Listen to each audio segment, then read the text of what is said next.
যদি তাকে নাও চিনো আমি তাকে চিনি। সুবহানাল্লাহ বলে। আল্লাহ রাসূল সাল্লাল্লাহু আলাইহি সাল্লাম জুলাইবিবকে ডাকলেন, দেখার পরে জিজ্ঞেস করলেন, জুলাইবিব তুমি কি বিবাহ করবে না?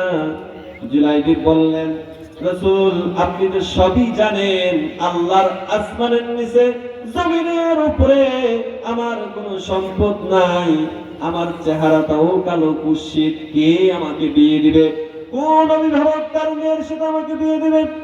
বিশ্ব নবী যখন জিজ্ঞেস করলেন এগুলো, তখন জুলাইবিব বললেন, আল্লাহ রাসূল সাল্লাল্লাহু আলাইহি সাল্লামের কাছ থেকে জুলাইবিব চলে গেলেন। দ্বিতীয় দিন আবার জুলাইবিব রাদিয়াল্লাহু তাআলা আনহু হেঁটে যাচ্ছেন, সঙ্গে সঙ্গে আল্লাহ রাসূল বললেন, জুলাইবিব তুমি কি বিবাহ করবে না?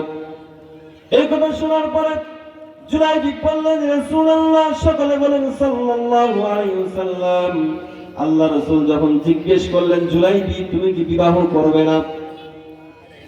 একই কথা বলল, না না, কে আমাকে বিয়ে দিবে? কোন অভিভাবক তার মেয়ের সাথে আমাকে বিবাহ দিবে? আমার তো কোনো সম্পদ নাই, আল্লাহর আসমানের নিচে জমিনের উপরে আমার কোনো সম্পদ নাই। কিতাবের মধ্যে এসেছে জুলাইবিব রাদিয়াল্লাহু তাআলা আনহু পানি পান করার মতো কোনো গ্লাস ছিল না, দুই হাতের অঞ্জলি দিয়ে পানি পান করতেন। এমন একজন সাহাবী ছিলেন, যখন মানুষ খাবার খেত, খাবারগুলো ফেলে দিলে উশিষ্টগুলো খেত, এমন একটি অবস্থা ছিল। বিশ্ব নবী বললেন, জুলাইবিব তুমি বিবাহ করবে, ওই এক আনসারের বাড়িতে চলে যাও। আনসারের বাড়িতে যখন চলে গেলেন, জুলাইবিব রাদিয়াল্লাহু তাআলা আনহু সঙ্গে সঙ্গে দরজায় নক করলেন, বলেন সুবহানাল্লাহ। দরজায় যখন নক করলেন, আনসারী সাহাবী এসে জিজ্ঞেস করলেন, মা আনতা, তুমি কে?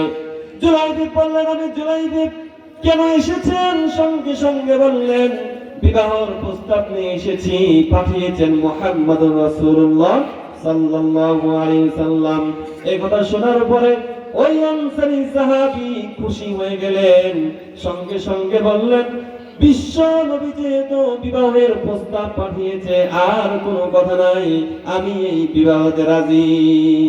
হঠাৎ করে জুলাইবিব বললেন, না না, বিশ্ব নবীর জন্য না, আমার জন্য।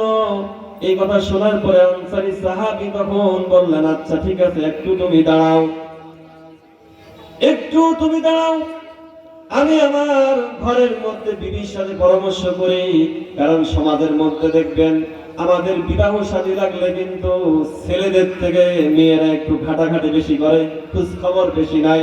যখন তাকে জিজ্ঞেস করলেন, এই পরিস্থিতিতে যখন বললেন, হঠাৎ করে তখন তার বিবি বলছে, না না, তার কোনো সম্পদ নাই, তাকে দিয়ে বিবাহ দেওয়া যাবে না, সে কালো কুৎসি, তাকে দিয়ে বিবাহ দেওয়া যাবে না, সে তার কোনো তো সম্পদ নাই, বেঠে মানুষ।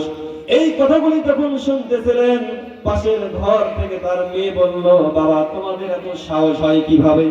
যেখানে বিশ্ব নবী প্রস্তাব নিয়ে পাঠিয়েছেন, সে যদি কালো কুৎসিত হয়, বেঠে মানুষ হয়, ওটাই আমার জন্য উত্তম। বলেন সুবহানাল্লাহ। তাহলে তারা কিভাবে আল্লাহ রাসূল সাল্লাল্লাহু আলাইহি সাল্লামের কথাকে অনুসরণ করতেন, কি ভালোবাসতেন!